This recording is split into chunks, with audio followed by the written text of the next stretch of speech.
Welcome back to the S&S Grills channel. I'm Greg from Ballistic BBQ, and on today's video, I'm going to be slow smoking a tri-tip on my brand new Slow N Sear Black Kettle. Then we're going to be finishing off with a reverse sear using the cold grate technique. Let's get going.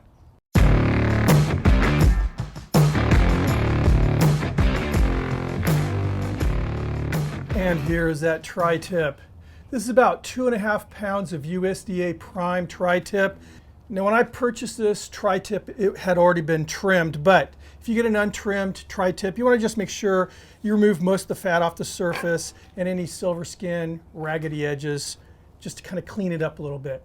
Last night I dry brined this tri-tip by simply seasoning it with coarse ground kosher salt, about 1/2 teaspoon per pound. I placed it on a rack and put it in the refrigerator uncovered overnight. And as you can see, it's got that nice, beautiful kind of a ruby colored now. Before the cook, you want to make sure you take it out of the refrigerator and allow it to come up to room temperature. Now I'm ready to cook, so let me show you how I have the kettle set up.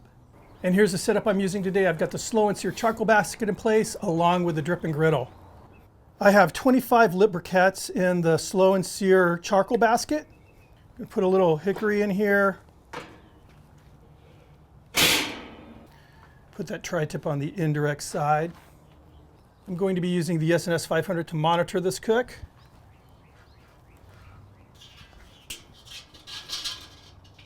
Get it in the center of the tri-tip in the thick part here.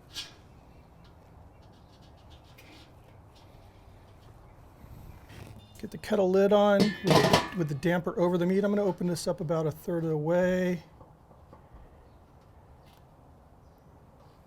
I'm going to open the smoke hole about halfway. Completely shut down the bottom damper. So I'm looking for a cooking temperature on the kettle somewhere between 225 degrees Fahrenheit, 250 degrees Fahrenheit. I can make little damper adjustments as needed. As far as the meat's concerned, I'll be flipping it once it hits 90 degrees Fahrenheit and then pulling it from the cooker once it hits 115 degrees Fahrenheit. At that point, we're going to prepare the cooker for the sear. Now, in the meantime, I'm going to show you my top secret red chimichurri recipe right now. So I think pretty much everyone has heard of green chimichurri. I don't think outside of Argentina, a lot of people know that there's also a red chimichurri. I was introduced to red chimichurri several years ago, and personally, I like it way better than the green. I just do. And ever since that first time I tried it, I was on a quest to find a really good recipe. Ultimately, from going on a lot of Argentine cooking sites, recipe sites, I ended up taking probably 3 different recipes and grabbing ratios and ingredients out of each one, kind of combining them into my own version. And this is the closest thing that I've had to that introduction chimichurri that I had, the red chimichurri. So we're going to kick this off with some Italian flat leaf parsley. And a link to this entire recipe will be down in the description box. Fire roasted red bell pepper. Now, the way I like to fire roast these peppers is I put them on a grate, like on a grill, and I like to use a torch. You can do this on a stovetop, on an open burner. You can do it on a grill over charcoal, whatever. The cool kids like to use a flamethrower though. As soon as those peppers are blackened and blistered, I put them in a zip top plastic bag and allow them to sweat. And then check this out.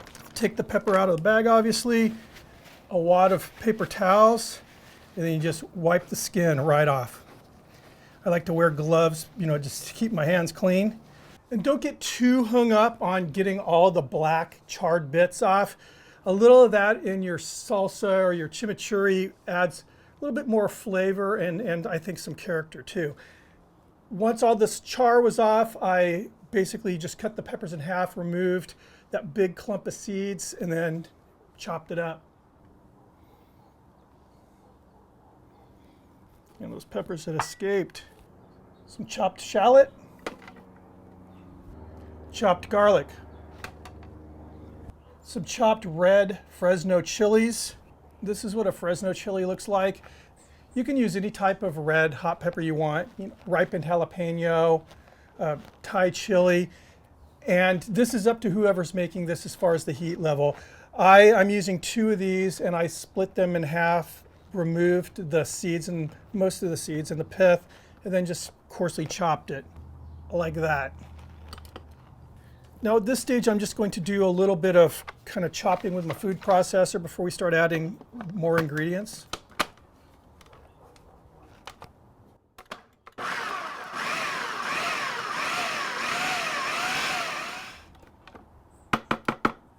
Now I'm going to add some fresh squeezed lemon juice. It's important to use fresh lemon juice for this recipe. Some red wine vinegar.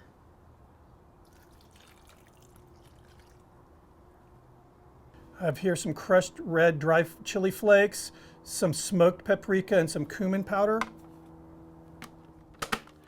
Just a little bit more blending up here. Now I'm going to add some extra virgin olive oil, and I'm adding the olive oil until it has the consistency I'm looking for.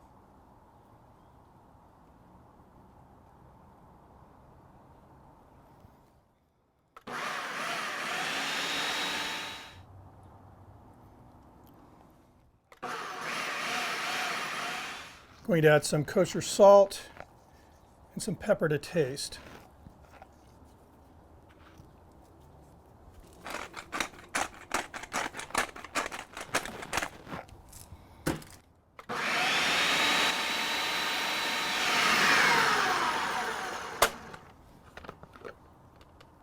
There you go, that's what it looks like. It'll actually, once it kind of rests, it'll start looking redder. Now for the best results, I recommend that you make this at least 4 hours before you're going to serve. The day before is even better. And this stuff will hold in your refrigerator for a couple of weeks in, like a jar. Just make sure you pull it out of the refrigerator and let it warm up, because the oil is going to kind of solidify a little bit, thicken up before you serve. But give this a try. This is so good. It's nice and tangy. That lemon is popping, little bit of heat, a lot of herbaceousness. It's just the perfect sauce to cut through a nice, rich cut of beef. I'm excited. I'm excited. I love Argentine cooking. So let's see here. We got about 9 more degrees to go before we flip this tri-tip. And the kettle's been rolling like right around 245, so it's been perfect temperature. So see you guys on the flip. We're at 90 degrees. It's time to flip the tri-tip.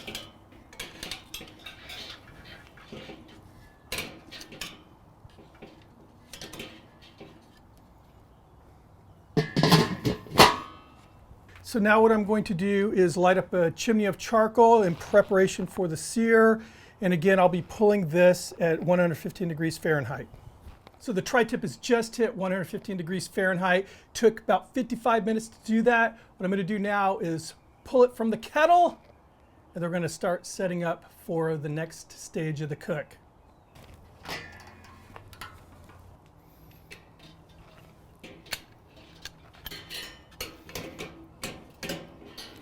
at that beautiful color. Wow. So the next thing I'm going to do is remove this cooking grate. We want to allow this grate to cool down completely before that sear. Now I'm going to add a lit chimney of charcoal to the Slow N Sear.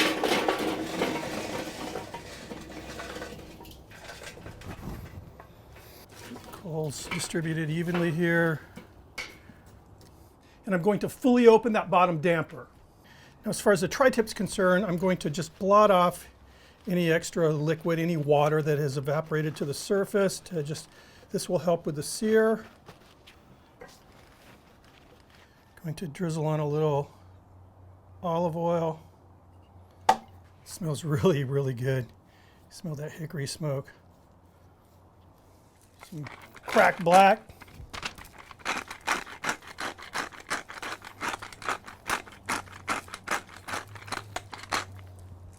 And that's about it. A few more minutes, we're going to be searing off this beautiful tri-tip on the Slow N Sear. So the cool down grate is down. I'm going to put the tri-tip on the cool side that's not over the coals, spin it over the Slow N Sear. I'm going to hold this for about 1 minute.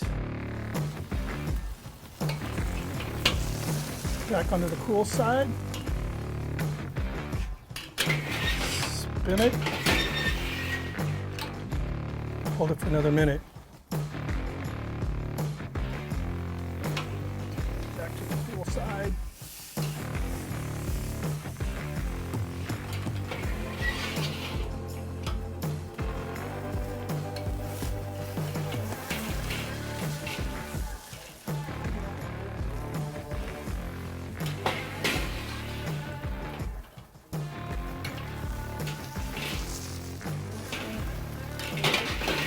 Now what I'm going to do is just get those edges seared off. 30 seconds or so each side. Check the temp here.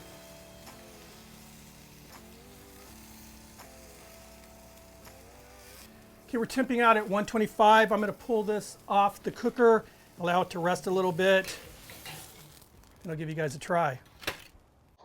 So here it is, done, rested, smelling unbelievable. I can't even explain how good this smells, but check out that color, it's just beautiful. Chimichurri's done, ready to rock. It's rested a little bit. So let me explain the grain patterns if you haven't cooked tri-tip before. The wide part, it's kind of usually more of a delta shaped, but the wide part, the grains are going kind of like this, and then the narrow part, they're growing like this. So two options. You can start slicing this way and then just sort of cut across the grain this way. I personally like to cut the roast in half first. I find that the pieces are more manageable as far as, you know, plating them, eating them, making sandwiches, whatever. So I'm going to go right here and just cut it in half. Butter. Nice medium rare. This is a very marbled piece of meat here. So the skinny part here now.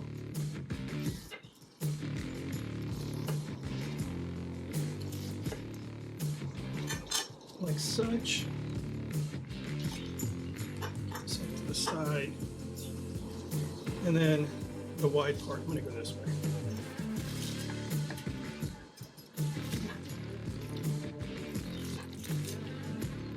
And here we are, plated up, looking kind of plated up. Just look at that. Juicy. This is a beautiful piece of tri-tip. All right, let's do it. Let's do it the Argentine way.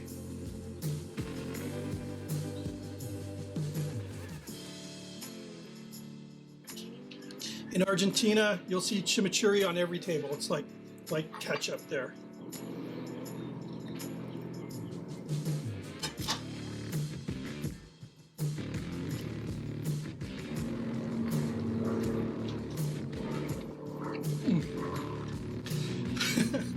So I feel like I am here to talk about the kettle and this tri-tip, but right now I need to take a moment and talk about my chimichurri. It is so good. Perfect amount of heat just right at the back of the throat. I mean, that tanginess, the acidity, the herbs. I mean, it really just enhances the flavor of a rich piece of beef like this. I mean, it's so good. Tri-tip was insane. I mean, this was a prime tri-tip that I bought from my butcher, but boy, I mean, looking at the marbling, it looks almost like Wagyu. So beautiful piece of meat, chimichurri rocks. The kettle, I mean, what can you say? This Slow N Sear Kettle just, I mean, it maintained a really nice 245 degrees the entire time. And I am just so sold on the cold grate, you know, technique.